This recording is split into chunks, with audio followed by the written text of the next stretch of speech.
नमस्कार। काशी आस्था चैनल में आपका स्वागत है। एक व्यूअर ने प्रश्न किया है। का प्रश्न है कि रामचरितमानस में जो मर्यादाएं भगवान राम ने तय की हैं, सामाजिक मर्यादा, धार्मिक मर्यादा, राजनीतिक मर्यादा, पारिवारिक मर्यादा, तो उसके बारे में कुछ चर्चा करने पर उन्होंने जोर दिया है। क्या है, इसको थोड़ा विस्तार से समझाएंगे।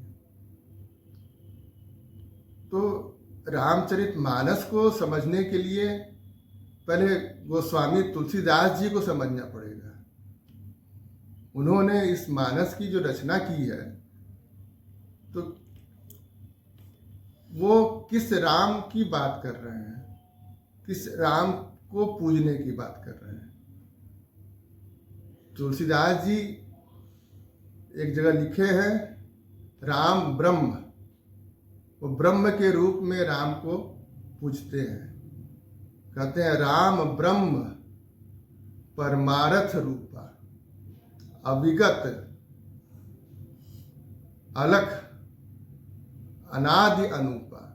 मतलब भगवान राम का जो स्वरूप है वो ब्रह्म है, वो परमारथ, उसका परम अर्थ। वो अविगत, अविगत मतलब जिसको जाना न जा सके, और अलख जिसको देखा न जा सके, और अनंत अनादि जिसका न आदि है न अंत है, जो हमेशा है, 24 घंटे है। और अनूपा, अनूपा मतलब जिसकी कोई उपमा नहीं है, जो निर्विशेष है, विशेषण रहित है। तो ऐसे हैं प्रभु राम। वो ब्रह्म स्वरूप है, अनादि है, अनंत है, विशेषण रहित है। तो उनको पूजने के लिए हमें गोस्वामी जी को समझना पड़ेगा और मानस का चिंतन करना पड़ेगा। बड़े बड़े विद्वानों ने इस पर चर्चा की है, और हमको लगता है कि कई परिपाटी पीढ़ियों से इस पर अध्ययन करते आए हैं, बड़े बड़े शोधार्थी। हम लोग तो उनके सामने तुच्छ है, तिनके के समान है, मानस पे क्या बोल सकते हैं। लेकिन फिर भी रामचरितमानस को समझने की एक दूसरी दृष्टि डालते हैं, दूसरे तरीके से मानस को समझने का प्रयास करते हैं। तो देखिए, मानस में 2 बार 10 का जिक्र किया है, एक दशरथ और एक दशानन। दशरथ 10 इंद्रियां जिसकी, शरीर। दशरथ में ये था कि उनकी वृत्तियां, देखिए रामचरितमानस आपकी अपनी कहानी है, आपके जीवन की कहानी है। तो इसको समझने के लिए आपको एक तो तत्व से समझना पड़ेगा, तात्विक दृष्टि से, और दूसरा फिर इसको सामाजिक दृष्टि से समझ जाएंगे आप इसको, और भक्ति भाव उत्पन्न होगा। तो तत्वतः रामचरितमानस में जो मेरी सहमति बनी है, जो मैंने समझा है, उस पर मैं आपको कुछ बताना चाहूँगा। रामचरितमानस में, तो रामचरितमानस में 2 पात्र हैं, दशरथ और दशानन। दशरथ मतलब जिसकी 10 वृत्तियां अंतर्मुखी हो गई, जो अपने स्व को जानने के लिए तत्पर हो, वो दशरथ हुए। और दशानन कौन? जिनकी वृत्तियां बहिर्मुखी हों, इनकी वृत्तियां ही चेहरा बन गई हों, 10 वृत्तियां, 10 इंद्रियां, वो दशानन हो गया। तो दशरथ जी की जो वृत्तियां थी, जो इंद्रियां थी, वो अंतर्मुखी थी। वो उस पर ब्रह्म को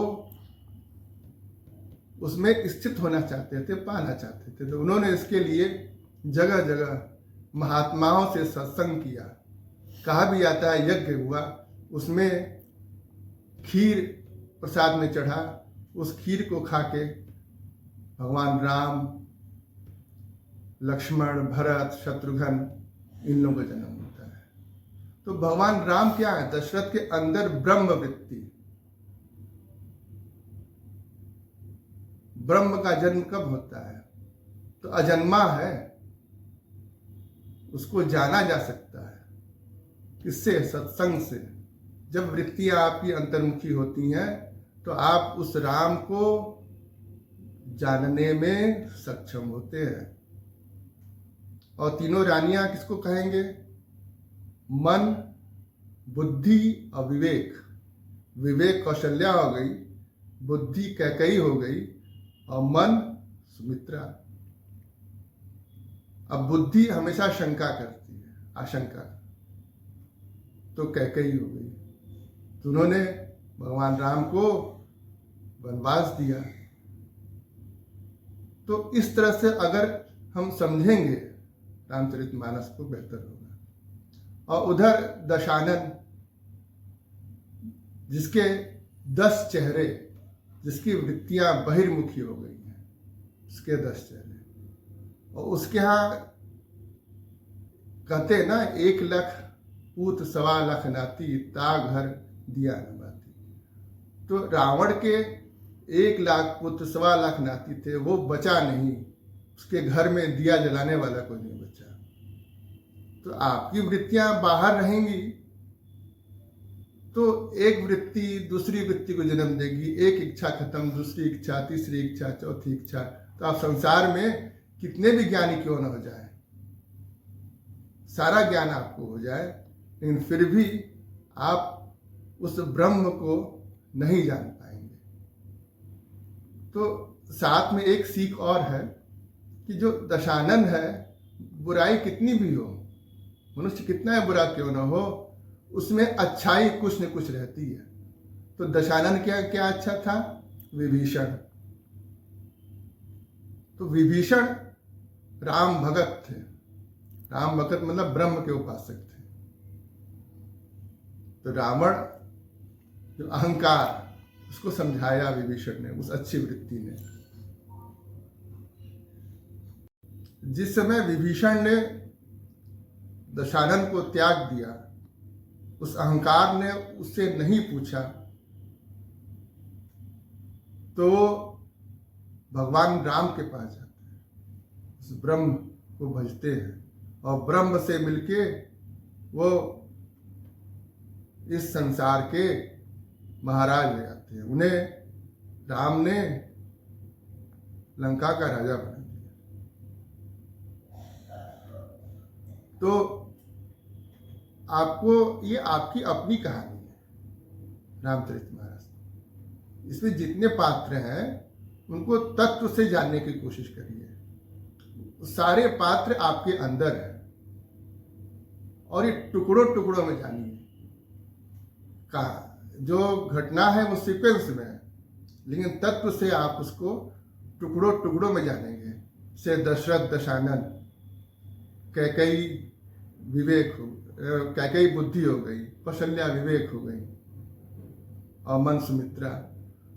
तो ये सारी शक्तियां हैं। तो जो इसको जान जाएगा तो भगवान राम को जान जाएगा। और जब भगवान राम को जान गया तो मर्यादा में रहेगा ही, हमेशा मर्यादा में रहेगा। उसे पता है किसके साथ क्या व्यवहार करना चाहिए। राम ब्रह्म है, तो उस ब्रह्म को जानने का हमें प्रयास करना चाहिए। रामचरितमानस में फिलहाल इतना ही। अगली बार हम जो तय मर्यादाएं हैं जो प्रभु राम ने तय की हैं, इस पर भी चर्चा करेंगे और इसकी तात्विक विवेचना भी किया जाएगा। धन्यवाद।